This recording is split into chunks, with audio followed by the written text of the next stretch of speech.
The recent incidents in the South China Sea involving Chinese maritime forces and Philippine vessels raise critical questions about the escalating tensions between the Philippines and China. These encounters, characterized by the use of water cannons, long-range acoustic devices, and the chasing off of Filipino fishermen, signify a disturbing escalation in the ongoing territorial disputes in the region. The importance of understanding these events lies in their potential to reshape regional stability and international relations. By examining the details of these incidents, their historical context, and the broader implications of China's actions, we can assess whether the Philippines and China are on the brink of war. On Friday, a disturbing series of events unfolded in the South China Sea. The Philippines Bureau of Fisheries and Aquatic Resources, BFAR, attempted to resupply Filipino fishermen off Scarborough Shoal, but they faced aggressive opposition from China Coast Guard cutters and Maritime Militia vessels. The BFAR vessels BRP Datu Sanday, BRP Datu Bankaw, and BRP Datu Tamblot were targeted with water cannons and long-range acoustic devices, causing significant damage and temporary incapacitation to the Philippine sailors. This aggressive act by the Chinese forces is not an isolated incident. It follows a pattern of increasing assertiveness from Beijing in the South China Sea, particularly around features like the Scarborough Shoal and the Second Thomas Shoal. The significance of these actions lies in their blatant disregard for the sovereignty and rights of the Philippines, challenging the established norms of maritime conduct. To understand the gravity of the current situation, one must look back to the historical context of the South China Sea disputes. The region has been a flashpoint for decades, with overlapping territorial claims from various nations, including China, the Philippines, Vietnam, Malaysia, and Brunei. The root of the conflict lies in the valuable resources and strategic importance of the sea lanes in the area. China's assertive stance is often linked to its 9-line claim, which encompasses the majority of the South China Sea.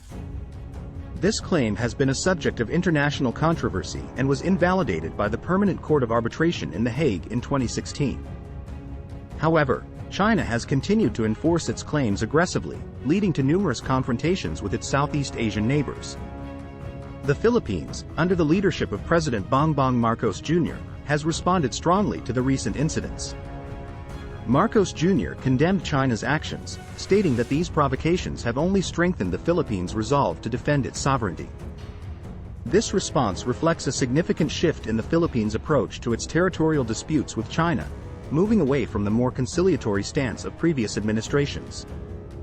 Internationally, the incidents have drawn attention and concern from major powers such as the United States, Japan, and Australia. These nations have expressed support for the Philippines, with some participating in joint patrols in the South China Sea to demonstrate solidarity. The international community's involvement adds another layer of complexity to the situation, as it brings into play the broader geopolitical dynamics of the Indo-Pacific region. The path to war. The escalating tensions between the Philippines and China in the South China Sea have prompted concerns about the potential for armed conflict. Analyzing the situation requires a balanced view of the strategic, economic, and political factors at play. The South China Sea is not just a regional flashpoint, it's a strategic thoroughfare vital for global trade. This waterway sees a significant portion of the world's maritime trade pass through it, making its stability crucial for many nations, far beyond the immediate claimants. For China, asserting control over this region is part of a broader strategy to establish itself as a dominant maritime power in Asia. The construction of artificial islands and the militarization of various features in the sea are part of this strategy. The Philippines, on the other hand, faces a complex strategic dilemma. Manila needs to protect its sovereignty and assert its rights within its exclusive economic zone, EEZ, as defined by the United Nations Convention on the Law of the Sea, UNCLOS. However, the Philippines' military capabilities are limited compared to China's rapidly modernizing naval and coast guard forces. This disparity in military strength means that any direct confrontation would put the Philippines at a significant disadvantage. The economic implications of a potential conflict are profound for both countries. China is one of the Philippines' largest trading partners, and a military conflict could disrupt this beneficial economic relationship. Furthermore, the South China Sea is rich in resources, including fish stocks and potential oil and natural gas reserves. These resources are critical for the economic development and energy security of the claimant states, including the Philippines. For China, maintaining unhindered access to the South China Sea is essential for its economic security, especially considering its dependence on imported energy and raw materials. A conflict could threaten vital shipping routes, leading to increased insurance costs and potential rerouting of global shipping, which would have broader implications for international trade. International law, particularly UNCLOS, plays a crucial role in managing these disputes. The Philippines' 2016 victory at the Permanent Court of Arbitration, which invalidated China's expansive claims based on the 9-dash line, was a significant legal precedent. However, China's refusal to acknowledge the ruling complicates the enforcement of international law in the region. Diplomacy remains the most viable path to resolving these disputes. ASEAN, Association of Southeast Asian Nations, has been engaged in protracted negotiations with China for a code of conduct in the South China Sea. This code aims to establish rules and norms to prevent conflicts and manage maritime interactions. However, progress has been slow, and the effectiveness of such a code is still uncertain. The involvement of external powers like the United States, Japan, and Australia adds another dimension to the conflict. These countries have expressed support for the rules-based international order and, by extension, the Philippines' claims based on UNCLOS. Joint military exercises, freedom of navigation operations, and diplomatic support are ways these countries show their stance against China's assertive actions. However, the involvement of these powers also risks escalating the conflict.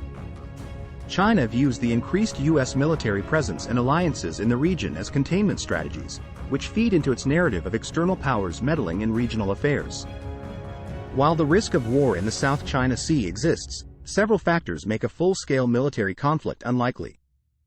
The economic interdependence between China and the Philippines, the strategic importance of the South China Sea for global trade, the potential for international diplomatic engagement, and the disparity in military capabilities all act as deterrents against war.